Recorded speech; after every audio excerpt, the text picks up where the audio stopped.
ایک حصہ ہے کہ آپ کو فزیکلی فٹ ہونا چاہیے، ایک حصہ ہے کہ آپ کو مینٹلی فٹ ہونا چاہیے، اور ایک حصہ ہے کہ جس میں آپ کو اسپرچولی فٹ ہونا چاہیے، کیونکہ پچھتاوا اس کو ہوتا ہے جس کا ایمان اللہ پہ کم ہوتا ہے۔ جو لوگ مینٹلی اسٹرانگ ہونا چاہتے ہیں ان کی زندگی میں 3 چیزیں ہونی چاہیے۔ آپ کی زندگی میں there should be somebody to trust، تو اللہ سے بڑا تو کوئی نہیں ہے۔ پھر اللہ کے بعد آپ کی زندگی میں کچھ لوگ بھی ایسے ہونے چاہیے۔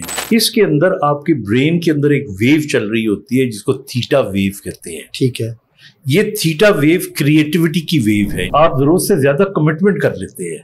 ٹھیک ہے، کسی نے ایک چھوٹا سا ہارٹ بھیجا تو آپ نے 4 ہارٹ بھیج دیے، ٹھیک ہے، تو اس طرح اگلے کو غلط فہمی کا شکار کر دیا یا خود غلط فہمی کا شکار ہو گئے۔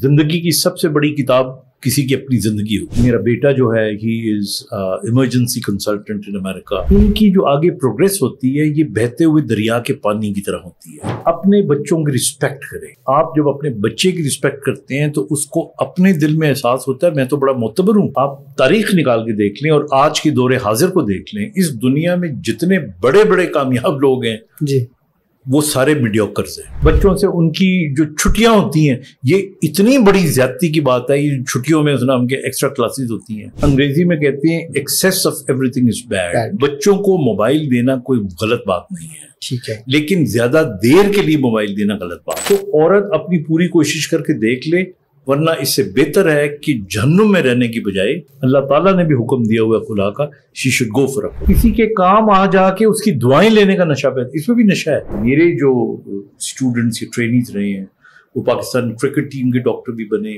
پاکستان ہاکی ٹیم کے بھی۔ he was one of the doctors for Arshad Nadeem also۔ جب اس کا یہ اپنا خراب ہوا کہ آئینے کے گھروں میں ایک چہرے کو بہت سے چہرے دکھائی دیتے ہیں۔ واہ، آئینے کے گھروں میں ایک چہرے کو بہت سے چہرے دکھائی دیتے ہیں۔ پتھروں کے شہر میں رہنے والوں ہمیں کیا ڈرا سکو گے، ہمارا گھر جب شکستہ ہوگا مزید چہرے دکھائی دیں گے۔ واہ واہ واہ، کیا بات ہے سر۔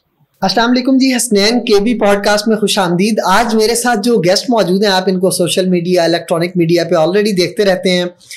میرے ساتھ موجود ہیں جناب بگ بی ڈاکٹر خالد جمیل صاحب، اور ہم ان سے سوشل ایشوز پہ بات کریں گے، مینٹل ہیلتھ پہ بات کریں گے، ان کی پرسنل لائف پہ بات کریں گے۔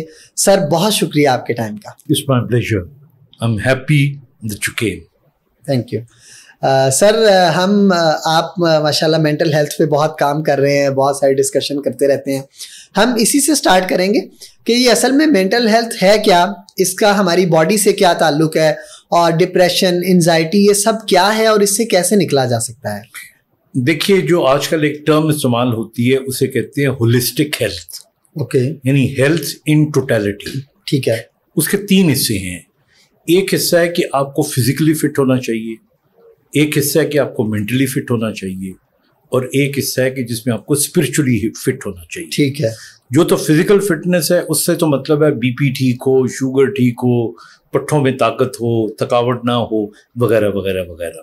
ٹھیک ہے، جو مینٹل ہیلتھ ہوتی ہے اس کا مطلب ہوتا ہے غلط سوچیں نہ آئیں، بات وہ چیزیں جو مایوس نہیں کر سکتی ان پہ آپ مایوس ہونا شروع کر دیں، ٹھیک ہے، ذہن میں خوف پیدا کر لیں، یہ مینٹل ہیلتھ کے ایشو میں آتی ہیں۔ ٹھیک ہے، اور روحانی ہیلتھ جو ہوتی ہے، جو ہماری اسپرچل ہیلتھ ہے، جس پہ میں بہت زیادہ توجہ دیتا ہوں، وہ لوگ جن کی زندگی میں پچھتاوے ہوتے ہیں، مجھے لگتا ہے کہ ان کی اسپرچل ہیلتھ کمزور ہے، کیونکہ پچھتاوا اس کو ہوتا ہے جس کا ایمان اللہ پہ کم ہوتا ہے۔ ٹھیک ہے، کہ اگر میں یوں کر لیتا یا یہ مجھے مل جاتا، اللہ نے جو لکھا ہے وہی تمہیں ملنا ہے، تمہارا کام ہے محنت کرنا، بالکل، تو اس لیے پچھتاوے نہیں کرنے چاہیے۔ اچھا، جس طرح ہم اپنی فزیکل فٹنس کا خیال رکھتے ہیں، ایکسرسائز کرتے ہیں، جم جاتے ہیں، کوئی نہ کوئی گیم کرتے ہیں، اس طرح مینٹل ہیلتھ پہ ہمارے معاشرے میں اس طرح سے کوئی کام نہیں ہو رہا۔ اب کچھ توجہ دلائی جا رہی ہے اس طرف، تو اس طرف کیسے آیا جا سکتا ہے، اور مینٹل ہیلتھ کا خیال رکھنا کتنا زیادہ ضروری ہے؟ دیکھیے، پہلے تو آپ یہ سمجھیے کہ مینٹل ہیلتھ کا جو میکنزم ہے وہ کیا ہے۔ ہمارا جو دماغ ہے جی، اس کو ریالٹی اور پرسیپشن کا فرق ہی نہیں پتا۔ ٹھیک ہے، مثلا اسے یہ نہیں پتا ہوتا کہ ریالٹی میں ایسا ہو رہا ہے یا یہ صرف ہماری سوچ ہے۔ ٹھیک ہے، مثال آپ نے املی یا کھٹی چیز کا ذکر کیا تو آپ کے منہ میں پانی آ گیا، بالکل، حالانکہ املی چکھی نہیں آپ نے۔ جی، آپ کو کسی شخص نے کہا کہ تم کمرے سے باہر نکلو گے تو باہر ایک کتا بیٹھا ہوا ہے اور آپ کتے سے بہت ڈرتے ہو, تو ابھی سے آپ کے دل کی دھڑکن تیز ہو جائے گی. ٹھیک ہے. اگر عملی تعلق ہوتا تو جب تک کتا کاٹے نہ یا آپ کو غرائے نہ تو آپ کے اندر تبدیلی نہیں آنا چاہیے. تو اس کا مطلب یہ ہوا کہ وہ لوگ جو برا سوچتے ہیں, جو چیزوں سے زیادہ خوفزدہ ہوتے ہیں, ان کو برین کو لگتا ہے کہ ایسا واقعی ہو رہا ہے. ٹھیک ہے. اور جب ویسے ہی ہو رہا ہے تو پھر جو برین ہے وہ باڈی کو حکم دیتا ہے کہ یار یہاں پہ تو کچھ ہونے لگا ہے, تم ایسا کرو, دل کی دھڑکن کو تیز کرو, تم ایسا کرو کہ آنتوں میں خون کو کم بھیجو, ٹھیک ہے, تم ایسا کرو کہ منہ خشک ہو جائے گا تمہارا, اور وغیرہ وغیرہ وغیرہ. تو اس لیے جو لوگ مینٹلی اسٹرانگ ہونا چاہتے ہیں ان کی زندگی میں 3 چیزیں ہونی چاہیے. نمبر 1, فضول قسم کے تھاٹس, خیالات ان کے برین میں آنے نہیں چاہیے. ٹھیک ہے. اور یہ اس وقت آتے ہیں جب آپ بیکار بیٹھ کے, خاموش بیٹھ کے زندگی گزار رہے ہوتے ہو. جو آدمی ایکٹیو ہوتا ہے, کام میں کر رہا, کہتے ہیں نا کہ شیطان برین میں اس وقت گھس جاتا ہے جب آپ بیکار ہوتے ہیں. Keep your self busy, number 1. Number 2, آپ اتنی مشقت پورے دن میں کریں, چاہے کھیل کود کے کریں, کام کر کے کریں, کہ رات کو آپ کو نیند آ جائے. ٹھیک ہے. I mean that would keep you away from anxiety and بہت ساری چیزوں سے. ٹھیک ہے. اور تیسری جو امپورٹنٹ چیز ہے وہ چاہے اس طرح سے یا اس طرح سے, وہ اللہ پہ یقین ہے. ٹھیک ہے. آپ کی زندگی میں there should be somebody to trust. تو اللہ سے بڑا تو کوئی نہیں ہے. پھر اللہ کے بعد آپ کی زندگی میں کچھ لوگ بھی ایسے ہونے چاہیے. ہمارے یہاں والدین ہو سکتے ہیں, میاں بیوی میں اسپاؤز ہو سکتا ہے, کوئی دوست ہو سکتی ہے, دوست ہو سکتا ہے. جی. تو then you will be mentally fit. آج کل موبائل کے بارے میں بھی آپ مطلب کافی لوگوں کو گائیڈ کرتے رہتے ہیں کہ موبائل کا بہت زیادہ یوز, یا رات کو خاص طور پہ بستر پہ جا کے موبائل کا زیادہ یوز, یہ بھی ہماری صحت کے لیے جو ہے وہ ٹھیک نہیں ہے. تو اس کا کیا عمل دخل ہے؟ دیکھیے, میں موبائل کے بالکل خلاف نہیں ہوں, میں استعمال کرتا ہوں, میں تو خود سوشل میڈیا میں آتا ہوں اور پریزنس ہے میری. تو میں صرف یہ کہتا ہوں, بیکاز اب میں بڑی عمر کا ہوں نا, تو میں نے جو چھوٹے ہیں ان کو کوئی نصیحتیں بھی تو کرنی ہے. جی جی. میں صرف ایک سائنٹیفک چیز بتانا چاہ رہا ہوں کہ جب آپ کو نیند آنے لگتی ہے تو نیند آنے سے جو پہلے کا 1 گھنٹہ ہوتا ہے جی, اس کے اندر آپ کے برین کے اندر ایک ویو چل رہی ہوتی ہے جس کو تھیٹا ویو کہتے ہیں. ٹھیک ہے. یہ تھیٹا ویو کریٹیوٹی کی ویو ہے, جس میں نئے خیالات آتے ہیں. بعض اوقات آپ زیادہ ضرورت سے زیادہ ایموشنل ہو جاتے ہو, خوش ہو جاتے ہو. تو اس پیریڈ میں اگر آپ واٹس ایپ کرتے ہیں, میسیجز کرتے ہیں, تو بعض اوقات خلاف توقع آپ ضرورت سے زیادہ کمٹمنٹ کر لیتے ہیں. ٹھیک ہے. کسی نے ایک چھوٹا سا ہارٹ بھیجا تو آپ نے 4 ہارٹ بھیج دیے. ٹھیک ہے. تو اس طرح اگلے کو غلط فہمی کا شکار کر دیا یا خود غلط فہمی کا شکار ہو گئے. ٹھیک ہے. تو یہ وہ ٹائم, اچھا some times you can make a commitment, ہاں میں ایسا کر دوں گا. ٹھیک ہے. ریئل لائف میں جب آپ آتے ہیں, جب یہ ویو برین سے نکل جاتی ہے اور صبح الفا بیٹا چل رہی ہوتی ہے, تو پھر آپ کو وہ چیز یاد ہی نہیں رہتی. تو اس لیے میں کہتا ہوں کہ سوچ سمجھ کے, نیند سے پہلے اگر آپ نے واٹس ایپ کرنا ہے تو سوچ سمجھ کے کریں. ٹھیک ہے. اچھا ڈاکٹر صاحب, آپ بچوں کی تربیت کے حوالے سے بہت اچھی گائیڈ لائن دیتے رہتے ہیں. تو آج کل کے دور میں بچوں کی تربیت بھی ایک بہت مشکل کام ہو گیا ہے. تو اس میں والدین کے لیے کیا کیا چیزیں ضروری ہیں, ان کو کیسے آج کل بچوں کی تربیت کرنا ہے؟ دیکھیے, کتابیں بھی کچھ کہتی ہیں, لیکن آئی تھنک زندگی کی سب سے بڑی کتاب کسی کی اپنی زندگی ہوتی ہے. الحمدللہ میں بڑا خوش قسمتی سے یہ بات کہہ سکتا ہوں کہ میں اور میری بیوی نے تو وی brought up our children, تو وہ اللہ تعالیٰ ان کو نظر سے بچائے. they are very exemplary. میرا بیٹا جو ہے ہی از ایمرجنسی کنسلٹنٹ ان امریکہ, ایچسن سے پڑھا, آغا خان سے کیا اس نے. ایک بیٹی میری انٹرونشن کارڈیولوجسٹ ہے, انگلینڈ میں کیمبرج میں ہے. ایک میری بیٹی جو ہے وہ میڈیکل اسپیشلسٹ ہے, اور 3 بیٹی ہے, اور ایک بیٹی میری شی از ویری فیمس اینکر. تو ہم نے, میں نے اور میری بیوی نے, ہم نے ایک پلان آپس میں ڈیزائن کیا تھا which I want to share with parents, کہ ہم سمجھتے ہیں کہ جو بچے ہوتے ہیں ان کی جو آگے پروگریس ہوتی ہے یہ بہتے ہوئے دریا کے پانی کی طرح ہوتی ہے. ٹھیک ہے. اس کے آگے بند نہ باندھیں. اگر آپ بند باندھ دیں گے تو وہ پانی آگے پیچھے سے اس نے بہرحال گزر وہیں سے جانا ہے. اور جب آپ نے بند باندھا ہوا ہوگا تو پھر جب بند ٹوٹے گا تو وہ بہت تیزی سے سیلاب پیدا کر دے گا. ٹھیک ہے. So let them flow gradually. ان کو مثال کے طور پہ my eldest daughter she did not want to become a doctor. اس کو آرٹسٹک مائنڈ تھا تو ہم نے اس کو زور ہی نہیں دیا. ٹھیک ہے. پھر اسی طرح میری سب سے جو چھوٹی بیٹی ہے, ہم چاہ رہے تھے کہ she should not become a doctor, کہ بہت ہو گئے ڈاکٹر. اس نے کہا نہیں ہم نے بننا ہے. ٹھیک ہے. تو ہم نے کہا ٹھیک, ہم نے بند نہیں باندھا. نمبر 1. نمبر 2, اپنے بچوں کی رسپیکٹ کریں. آپ جب اپنے بچے کی رسپیکٹ کرتے ہیں تو اس کو اپنے دل میں احساس ہوتا ہے میں تو بڑا معتبر ہوں. جی. تو جب وہ بچہ اپنی عزت کرنا شروع کر دے گا تو لوگوں سے خواہ مخواہ عزت کروائے گا. جب آپ اس کو رشتہ داروں کے سامنے ذلیل کریں گے کہ نہیں یہ تو میرا بیٹا ہے ہی نکما, یہی, تو اس بچے کے اندر کیا پیدا ہونا. So always appreciate your children, اور ان کو خواہ مخواہ بے وجہ کی تنقید کرنے کی ضرورت نہیں. They are ways to deal with the children. اور تیسری امپورٹنٹ چیز جو بچوں کی تربیت میں ہے, یہ میں سمجھتا ہوں, وہ یہ ہے کہ انہیں گولز دیں. میں اگین آپ کو مثال دوں گا اپنے گھر کی. میرا بیٹا ماشاءاللہ very good sportsman Aitchison college میں, very good rider, very good, بلکہ آپ بڑے حیران ہوں گے کہ اب وہ بڑا ہو کے اس نے پوری دنیا میں لانگسٹ, آپ کو پتہ ہی ہوگا, لانگسٹ ہارس ریس اس نے جیتی ہے اور پاکستان کے لیے. تو جب نیا نیا فون آیا تو میری بیوی جو تھی نا وہ اس کے پیچھے پڑی رہتی تھی.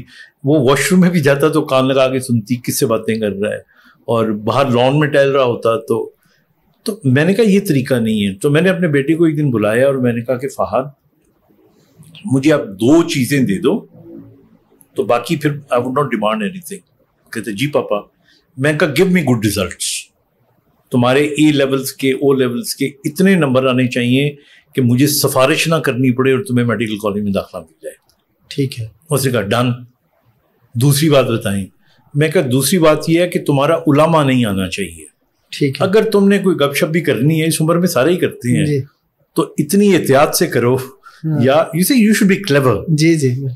تو اس نے کہا جی ڈن. تو اللہ کا شکر ہے اس نے ہمیں سارے اسٹریٹ ایج بھی لگی دیے اور ہمیں کوئی علماء نہیں آیا. باقی شرارتیں تو چھوٹے موٹے بچے کرتے رہتے ہیں, ایکسپٹ دیم. جی. تاکہ آپ کا جو بچہ ہے نا وہ آپ کے اندر سب سے بڑا دوست ڈھونڈے, بجائے وہ محلے میں جا کے دوست ڈھونڈے. جی. You should be the best friend of your children. اچھا, آپ نے ابھی اپنے بیٹے کی اگزامپل دی, اور آپ کی ہی میں نے ایک انٹرویو میں سنا تھا کہ آپ نے بتایا کہ اپنے بچوں کو فورس نہیں کرو کہ ان کو ٹاپر بننا ہے, ان کو بہت اچھے مارکس لینے ہیں. تو اس پہ آپ کیا سمجھتے ہیں کہ مطلب بچوں کو اس طرف کہنا کہ آپ نے بہت اچھے مارکس لینے ہیں, آپ ٹاپ کرو گے تو آپ کا ایک معاشرے میں نام ہوگا, ادروائز شاید آپ ناکام ہو جاؤ گے. بالکل. آئی تھنک یہ سب سے بڑی غلطی ہے. وہ جو میں نے شروع میں بات کی نا کہ بچوں کا جو اپنا نیچرل فلو ہے اس کے آگے بند نہ باندھیں. جی جی. اور آپ تاریخ نکال کے دیکھ لیں اور آج کے دور حاضر کو دیکھ لیں, اس دنیا میں جتنے بڑے بڑے کامیاب لوگ ہیں جی وہ سارے میڈیوکرز ہیں. بالکل. کبھی آپ نے سنا کہ ایلن مسک جو تھا اس نے اتنے اے لیولز لیے تھے؟ جی. کبھی آپ نے سنا کہ جی فلانے نے؟ They are all میڈیوکرز. اس دنیا میں جو ترقی ہے اس کے 3 اینگل ہیں. ٹھیک ہے. جو پڑھائی میں ٹاپر ہوتا ہے نا اس کو صرف ایک اینگل آتا ہے, وہ آئی کیو ہے. ٹھیک ہے. تو اگر آپ کا آئی کیو 100 بھی چلا جاتا ہے, 110 بھی چلا جاتا ہے, تو دوسرا اینگل جو ای کیو ہے, اگر آپ کا ایموشنل کوشچن ٹھیک نہیں ہے تو آپ نمبر لے لو گے, کامیاب کبھی نہیں ہوگے. ٹھیک ہے. اور پھر تیسرا جو کوشچن ہے یہ معیشت کا ہوتا ہے, اسی اکانومی کا. آپ دیکھیں ہمارے دوسرے ملکوں میں جو پڑھے لکھے معاشرے ہیں ان کے اندر بچوں کو شروع سے اپنے پیسے اپنی بچت کرنے کی عادت پڑتی ہے. تو میرا کہنے کا مطلب ہے آن دا ہول آپ کے سوال کے جواب میں کہ یہ زور دینا کہ تم ٹاپ کرو, مائیں ایک ایک نمبر کے لیے در بدر پھر رہی ہوتی ہیں, بچوں سے ان کی کھیلیں چھین لیتی ہیں, بچوں سے ان کے گراؤنڈ چھین لیتی ہیں, نہیں جی, بچوں سے ان کی جو چھٹیاں ہوتی ہیں, یہ اتنی بڑی زیادتی کی بات ہے. یہ چھٹیوں میں ان کے ایکسٹرا کلاسز ہوتی ہیں جی, یہ بالکل نہیں ہونی چاہیے. بچے کی نشو و نما جو ہے نا اس میں صرف کتابی کیڑا نہیں ہونا چاہیے. جی جی, اس کے اندر اس کی پوری گروتھ ہونی چاہیے.